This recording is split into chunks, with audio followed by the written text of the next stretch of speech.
storm of the century happens once every 100 years. In 14 months, New Jersey received 3. Some houses were just wiped away. They're not there anymore.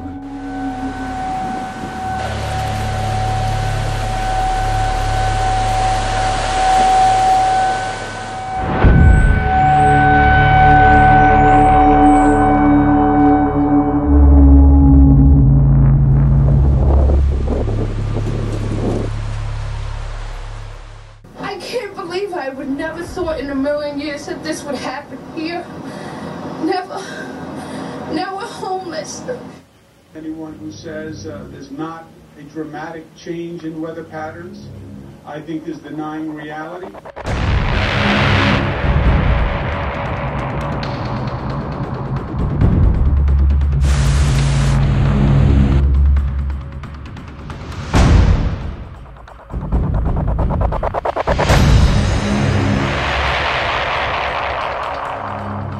Jersey shore of my youth, where we used to go all the time, to the boardwalk at Seaside Heights, and it is gone.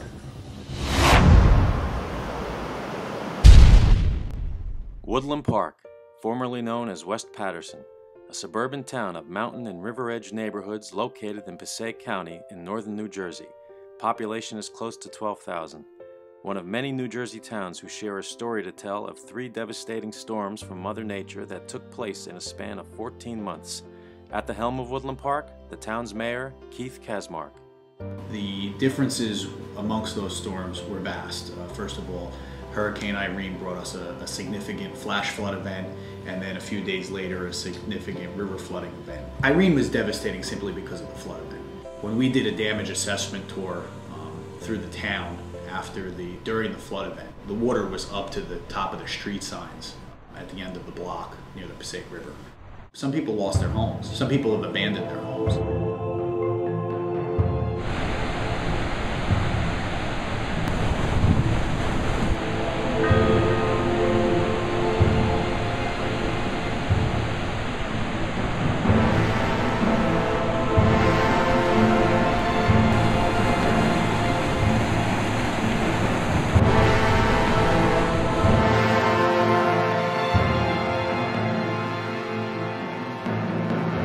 We're a small community. Everybody knows someone that was affected by Hurricane Irene. People were just devastated. They were beaten down. And this is not the first storm. I mean, you have to go back to April of 2007. And the frequency of flood events within our municipality and throughout the Passaic River Basin since April of 2007, it's like in the last 6 years we've had 5 floods. So these people are not just getting hit once every 12 years, once every 20 years. They're getting hit every year now, sometimes twice a year. And people were beaten down after that storm.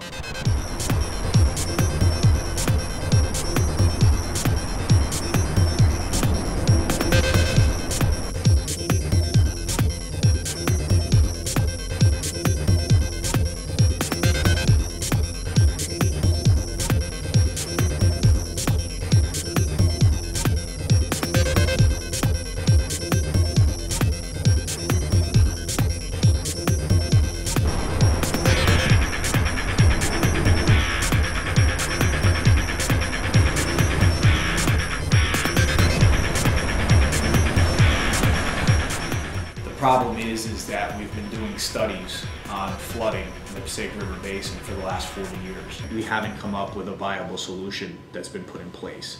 And that's what my administration is fighting for every day. There is no magic wand to cure the problem. This is not a local solution. We can't fix the problem just here in Woodland Park. We need a solution, and we need it now.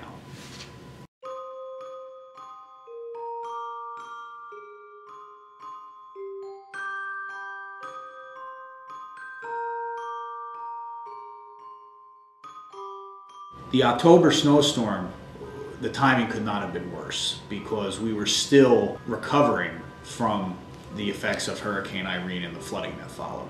Residents were still recovering. The weight of the branches with the leaves combined with the snow is what caused so many trees to come down, so many branches to come down.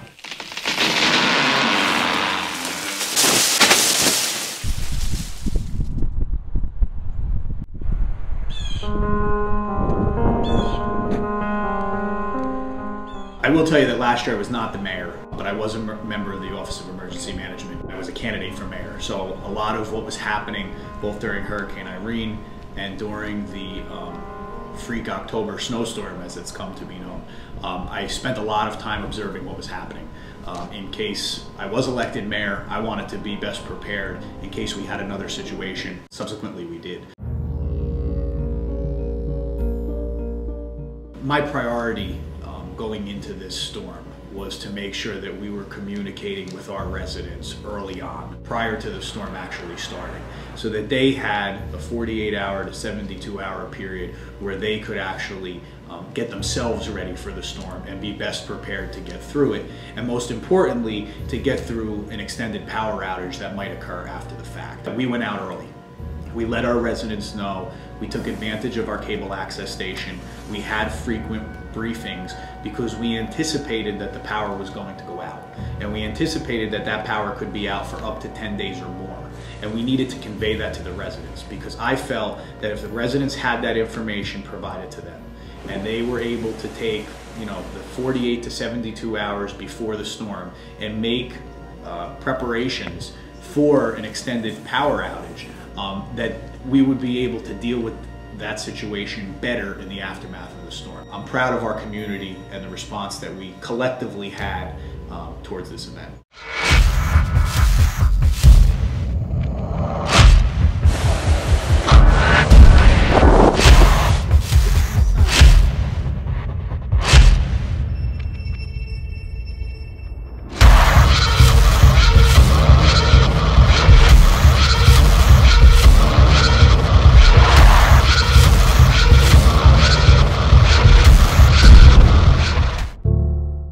In many New Jersey towns and areas along the East Coast, power outages lasted up to 2 weeks and more.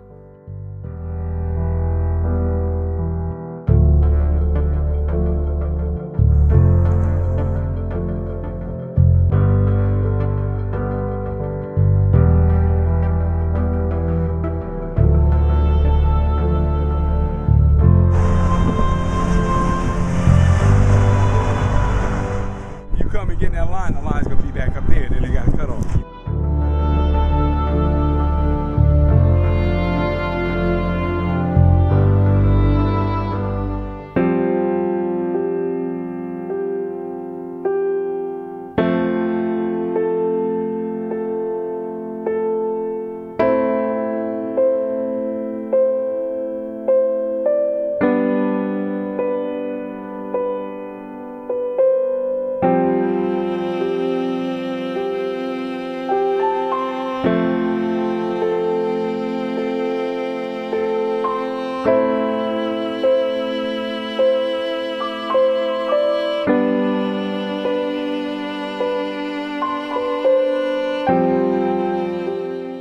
Listen, I spent a month every summer as a child in Seaside Park and spent a lot of time on the Seaside Heights boardwalk.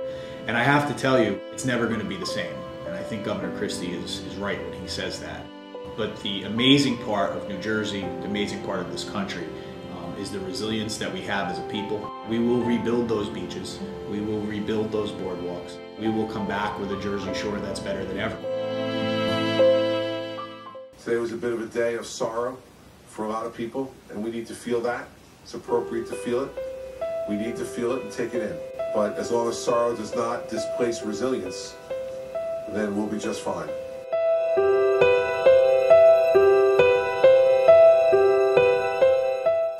And so we will get up and we'll get this thing rebuilt and we'll put things back together, because that's what this state is all about and always has been all about. When you see neighbors helping neighbors, then you're reminded about what America's all about. And we go through tough times, but we bounce back. And the reason we bounce back is because we look out for one another and we don't leave anybody behind. And so my commitment to the people on this block, the people of this community, and the people of this state is that that same spirit will carry over all the way through until our work is done. We will continue to press on, and we'll continue to lobby our state and local officials to come up with a permanent solution. And I can tell you, as long as I'm here and as long as this council is in place, we're going to keep the fight up.